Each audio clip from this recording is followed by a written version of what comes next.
අදත් මම ඔයාව ආදරයෙන් පිළිගන්නවා.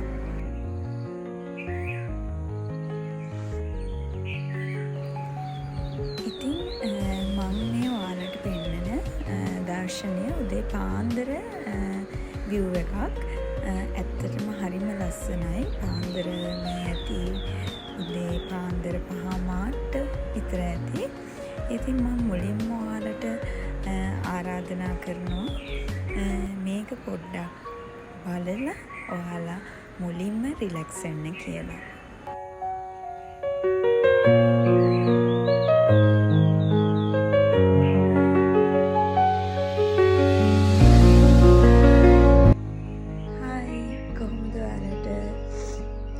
ඉතින් මම අදත් ඔයාලත් එක්ක එකතු වෙලා ඉන්නවා. ඔයාලට වැදගත් අලුත් වීඩියෝ එකක් වෙයි කියලා මම හිතනවා. ඉතින් මම අද යනවා පොඩි තැනකට. එතන මොකද්ද වෙන්නේ? ඇයි මම එතනට යන්නේ? මොකක් කරන්නද මම යන්නේ? කියන එක ගැන මම ඔයාලත් එක්ක ෂෙයා කරගන්නවා. මම හිතනවා ඒක ඔයාලටත් වැදගත් වෙයි කියලා. එහෙනම් අපි හම්බෙමු.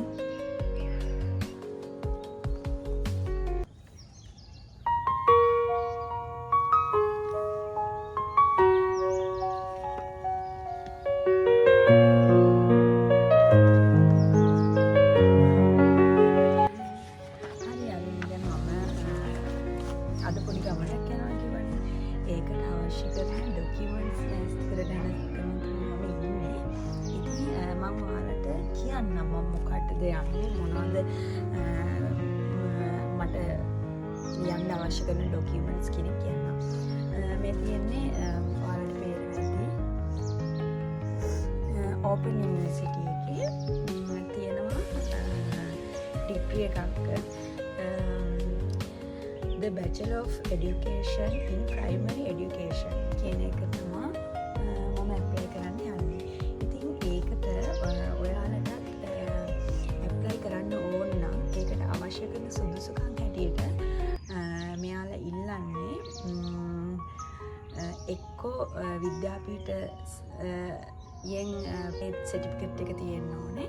ඊට අමතරව එහෙම නැත්නම් ඕපන් යුනිවර්සිටි එකේම තියෙනවා මේ Certificate of Diploma in Early Childhood and Primary Education කියන ඒ කෝස් එක කරලා තියෙන්න ඕනේ. ඒක කරලා තියෙන්න ඕනේ. එහෙම නැත්නම් තමයි ඒ දෙකෙන් එකක් විද්‍යාපීඨ ගිහිල්ලා තියෙන්න ඕනේ. එහෙම නැත්නම් අරක කරලා තියෙන්න ඕනේ. ඊළඟට ඔය ටික තමයි යාලා මූලිකව බේසිකලි මම හිතන්නේ බලන්නේ. ඉතින් මම level 5 එකට අදාළ දේවල් ටික විතරක් මම ඔයාලත් එක්ක මේ ෂෙයා කරගන්නවා. එතකොට මම ඒ දෙකෙන් එකක් තියෙනවනේ. ඊට අමතරව මෙයාලා ඉල්ලන birth certificate එක, ඊ national identity card එකේ කොපියයි birth certificate එක original එකයි ඒකේ කොපි එකකුයි. ඉතින් ඔය documents ටික තමයි මේ රෙඩි කරගන්න ඕනේ කියලා මේ ලෙටර් එකේ තියෙන්නේ. ඉතින් මම දැන් මේ ඒ ටික රෙඩි කරන ගමන් ඉන්නේ. අපි හම්බෙමු. එතනට ගිහිල්ලා එතන මොකද්ද වෙන්නේ?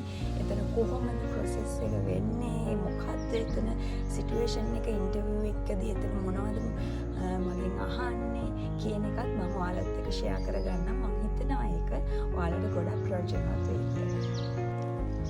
ඉතින් හරි මම දැන් ඒ අවශ්‍ය කරන ඩොකියුමන්ට්ස් ටික දාගෙන මගේ බෑග් එක රෙඩි කරගත්තා.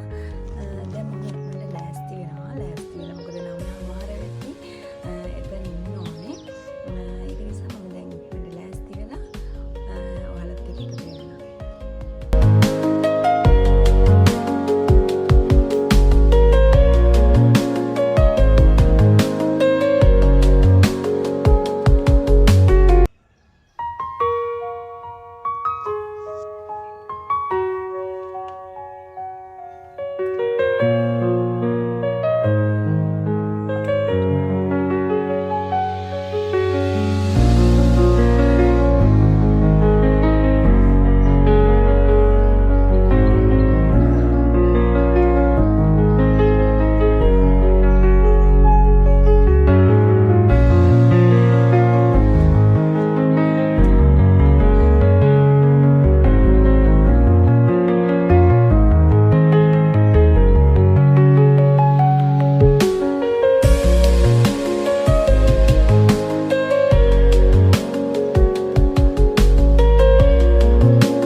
කරපු ඉන්ටර්විය් එක මොකක්ද, මම ඒ කියන්නේ පේස් කරන්න ගිය ඉන්ටර්විය් එක මොකක්ද, ඒකට අවශ්‍ය වුණ ඩොකියුමන්ට්ස් මොනවද, එයාලා මොනවද ඉල්ලුවේ, ඒ හැම දෙයක්ම මම දැන් ඔයාලත් එක්ක ෂෙයා කරගත්තනේ.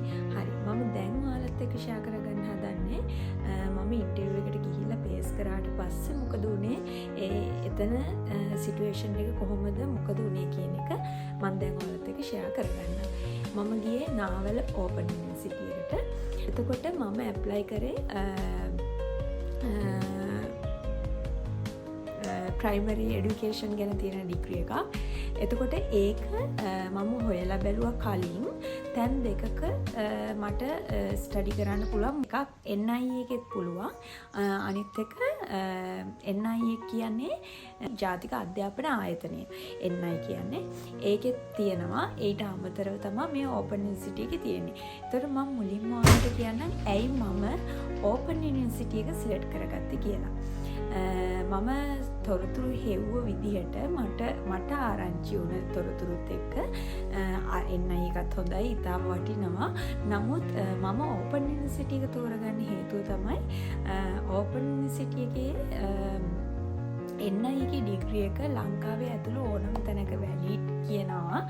මම මේක හරියටම දන්නේ නැහැ. මට ආරංචි වුණේ ඒවා. මට වැරදි නම් ඔයාලා ඒක නිවැරදි කරලා කමෙන්ට් එකක් හරි දෙන්න.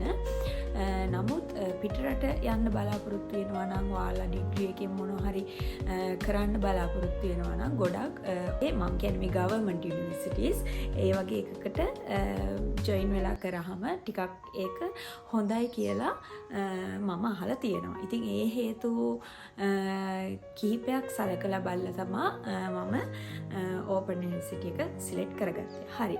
දැන් ඉන්ටර්විව් එක ගැන මම කතා කරන්නම්. එදා ඉන්ටර්විව් එකට ගියාට පස්සේ ඇත්තටම කියන්න ඕන ඔයාලට පොඩි දෙයක්. මම එදා මං කරන ජොබ් එකෙන් ලීව් අරගෙන ගියේ. එතකොට මම ඇත්තටම මට මේ වැරදුන තැනක් මම කියන්නේ. එතකොට ඔයාලා ඒකෙන් ඊළඟට ඔයාලා මේකෙන් දෙයක් ගත්තී ඒක හදාගන්න කියලා තමයි මම ඔයාලට ආදරෙන් කියන්නේ. ඉතින් කොහොම හරි මම එදා ඉන්ටර්විව් එකට යද්දි මම ඔයාලට පෙන්නුවානේ දැන් ටිකකට කලින් මම රෙඩි ඇඳුම හිටන් කැෂුවල් ඇඳුමක් ඇඳගෙන මම සිම්පල් විදිහට ගියේ. එතකොට මේක ටීචින් වලට සම්බන්ධ ඩිග්‍රී එකක් නිසා සහ මම විද්‍යාපීඨ ඩිප්ලෝමා එක කරලා තියෙන කෙනෙක් හැටියට එයාලා ඉන්ටර්විව් එකේදී බලාපොරොත්තු වෙනවා ඉන්ටර්විව් එකට පේස් කරන්න ඕනේ අපේ සාරි එකෙන් කියන එක. ඉතින් මට ඇත්තටම මට එදා මම ඒ ගැන ලොකුවට හිතුවෙත් නෑ. මම දැනගෙන හිටියෙත් නෑ. ඒක නිසා මම කැෂුවල් ගියේ. නිකන් ෆ්‍රොක් එකක් වගේ ඇඳගෙන ගියේ.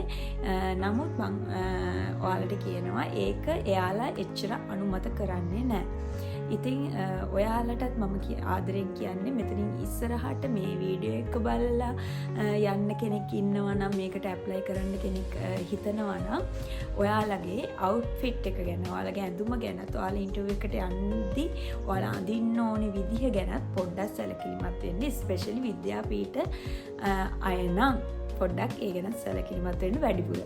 හරි. ඉතින් එච්චරයි. ඊට පස්සේ ඉන්ටර්විව් එකේදී ඇත්තටම ලොකු දේවල් එයාලා එහෙම නෝටිස් කරන්නේ නැහැ. ඔයාලා දැන් රෙඩි කරගෙන එයාලා ලෙටර් එකක් අපිට දුන්නානේ මොනවද ගේන්න ඕනේ කියලා.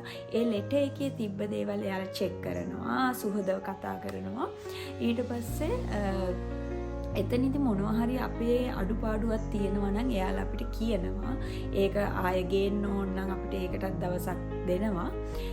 ඉතින් ඔහොම අපි ගෙනෙච්ච ඩොකියුමන්ට්ස්, අපේ සර්ටිෆිකේට්ස්, අපේ ඒ අදාළ දේවල් ටික එයාලා හරියට එයාලාගේ ලෙටර් එකට අනුව තියෙනවද කියලා චෙක් කරලා එයාලා කලින් අපිට ලෙටර් එකක් එව්වනේ, ඊමේල් එකකට අපිට එව්වනේ මොනවද ඕනේ ඩීටේල්ස් කියලා. ඉතින් එතකොට ඒවට අනුව අපි ගෙනිච්ච ඒවා හරියට අපි ගෙනහිල්ලා තියෙනවද, අපි ත්‍රූ කොපි කරගෙන සහතික කරගෙන සාමිලිසු කෙනෙක්ගෙන් සහතික කරගෙන අපි ඒවා ගෙනියන්න ඕනේ. ඒවා හරියට තියෙනවද කියන එක තමයි චෙක් කරේ. එතකොට මගේ නම් මං ඩොකියුමන්ට්ස් වල අඩුපාඩුවක් තිබ්බේ නෑ.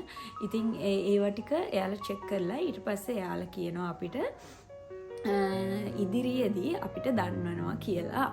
ඉතින් ඔහොම තමා ඒ ඉන්ටර්විව් එකට මම පේස් කරේ. ඉදිරියේදී මම තව වැඩිපුර විස්තර ඔයාලත් එක්ක ෂෙයා කරගන්නවා. එතෙක් හැමෝටම සුබ දවසක් කියලා ප්‍රාර්ථනා කරනවා. හැමෝම හොඳින් පරිස්සමෙන් සතුටින් ඉන්න.